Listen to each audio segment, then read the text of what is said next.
guys, what's up? It's Joe Rady from Rady's Rides. I'm here at the Carlisle Ford Nationals in Pennsylvania, and we have something very, very exciting for you. This is the all-new 2021 Mustang Mach 1. But before I dive into the new Mach 1, let's talk a little history about this car. So it all started back in 1969, and what's amazing is it's been a 17-year hiatus since we saw that famous name badge, the Mach 1, on a Mustang. Now, there's been a little debate about this particular Mach 1. One thing that it is missing is that iconic shaker hood. Also, some people are kind of debating whether, is this a parts bin special? What is really the intentions of this vehicle? One thing is for certain, if you like your Mustang Coyote powered and you want a choice of a 10-speed automatic or that slick shifting TREMEC 6-speed manual that was once found in the Shelby GT350 only, this might be the perfect recipe to bring back that old school Mach 1 feel, but with 21st century technology and flair. So let's go ahead, dive into this 2021 Mach 1 and see what it's bringing to the table. Right off the bat, the styling. You know right away that it's got a little bit of a different style to your standard Coyote. Now, when we come up front to the headlight housing, of course, you're gonna have that same design with the headlight housing that started in 2018, Mach 1 specifics. And this is where I say this isn't just a parts bin special, because there are some unique touches. In the lower corner here, you can see you actually have a functional air intake. Nice to see. It's a gunmetal gray.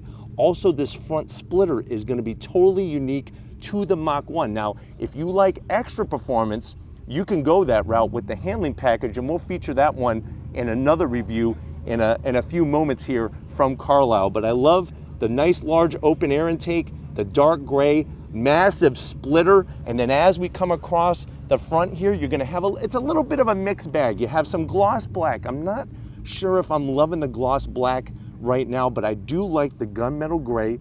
You have that iconic pony there in that dark gray color, and then you have the simulated headlight housings here. Now, there's a lot of discussion about these having removable baffles here to allow even more airflow, but I do like the design of the grille, and this is specific to the Mach 1.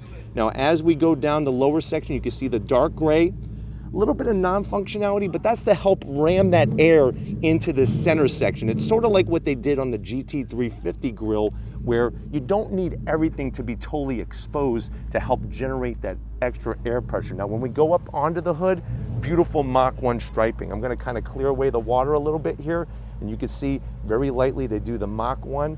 Love the white with the gloss black, and of course you're gonna get those same heat extractors that you have on your standard Mustang GT Coyote powered. Now, when we come around the bend, what are we looking at with this Velocity Blue Mach 1?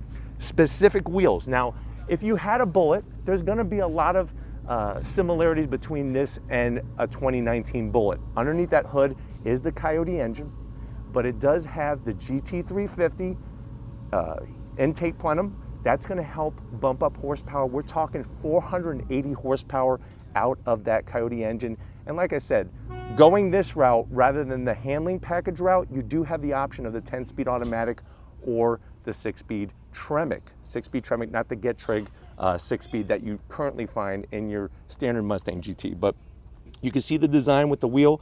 I like that nice, it's almost like a gunmetal gray color. Massive 6-piston calipers, bright red. You're gonna have an over 14-inch brake rotor, fully ventilated.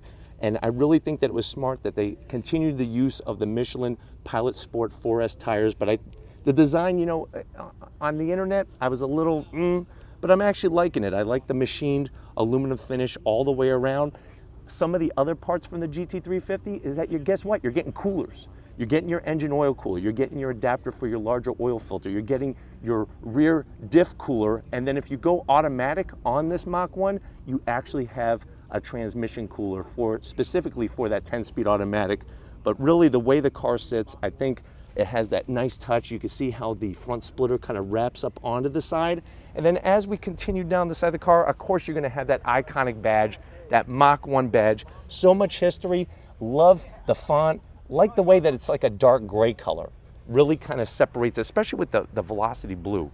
You can see that we have these nice gray mirror caps, everything kind of matching. Of course, you're gonna get that same side sill extension, but I do like the lower stripe here. This really ties in what's going on with the hood, down the side of the vehicle, and really is gonna help separate. When you see this car going down the road, you know that this is gonna be a Mach 1. Now, I am gonna zonk it. I wish they would have somehow integrated a shaker hood. They said that for aerodynamic purposes, it wouldn't be possible, but I don't know. I think that would have been that one little extra cherry on top that would make this really a true Mach 1. As we continue down the side, when we get to the rear, you still got the same great body lines. Same great body lines, the way the fender comes out. And like I said, 17 years since we've had a Mach 1. I am happy to see that it's back. Definitely happy to see it back. As we come to the rear, what do we have unique touches on this particular one? You're gonna have that nice trunk lid spoiler, also a nice dark gunmetal gray. This one has the 10-speed automatic transmission. So what that means is that you're gonna have that transmission cooler. You can take this to the next level with the handling package. I think a lot of people are disappointed that the handling package you could only get if you go 6-speed manual. Now, when we come to the rear, what I do like is the way they brought the side stripe all the way to the rear fender. Something that's a little different than on the GT350. And then when you get to the back, you're gonna have your nice gunmetal gray Mach 1 badge, large quad tip exhaust. So this exhaust is quad tip, just like on your standard Coyote GT, but totally larger diameter. Just to put my fist here to show you just the size of that. Of course, you're gonna have that active exhaust where you can make it louder or quieter. And I'm really, really digging the updated rear diffuser. And like I said, behind this diffuser is gonna be a differential cooler. Is this a car that is meant to replace the Shelby GT350? I think what's happening is that since the GT350 5-year run, it's done. Mach 1 is gonna take that place in that price point underneath the GT500, and I think that for this particular vehicle, it's a little bit more than just a parts bin. I think that they really put some specific touches, and if you really want that ultimate Coyote-powered Mustang, this is really gonna be that way to go. But if it's types of vehicles like these that you wanna see on Rady's Rides, definitely leave a comment in that comment section. We're here at Carlisle. This is the first of many reviews that we're gonna be bringing to you. I think when it comes to, is this something that if you have a Bullitt, do you wanna go run and get one of these? I think you might wanna hold on to the Bullitt. I think that the Bullitt has that unique color, that unique flavor, that Steve McQueen feel, whereas with this Mach 1, it has, just by looking at it, a different personality. Now, of course, we're gonna be bringing it to you from Walker Ford. We're gonna be getting behind the wheel of not only the standard Mach 1, but definitely the Mach 1 with the handling package. It's nice to see it in person. It's nice to have that extra fine touch. Could they have done a little bit more? I think if it had about 500 horsepower, maybe that would have been a little bit more, but having all those different coolers is definitely gonna make a big difference. My question is, are they gonna still produce the Performance Pack Level 2? Because one of my the biggest zonk is that the Performance Pack Level 2 was all about the track, but it didn't come with any of the coolers that this vehicle has. So that kind of makes this the perfect replacement for the Level 2, which is gonna be interesting to see. But like I was saying, cars like these, it's great to see that name back, that Mach 1 name.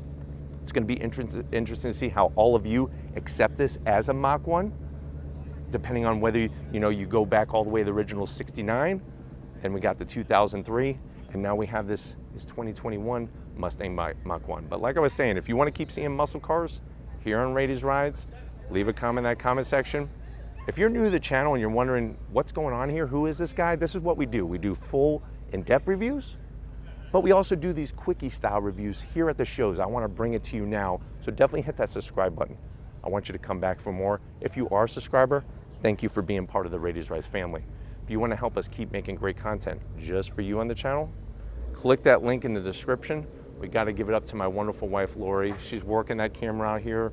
You know, it's our first time at the Ford Nationals. Very, very special moment that I not only get to share with all of you, but I get to share with her. And she's giving the thumbs up. Lori, what are you thinking about this Mach 1? Lori is giving the thumbs up on this Mach 1, and she can't wait to get behind the wheel of one of these from Walker Ford because we're going to be bringing it to you, whether it's an automatic or a manual. We're going to bring both flavors, and I know she is extremely excited about more Mustang performance.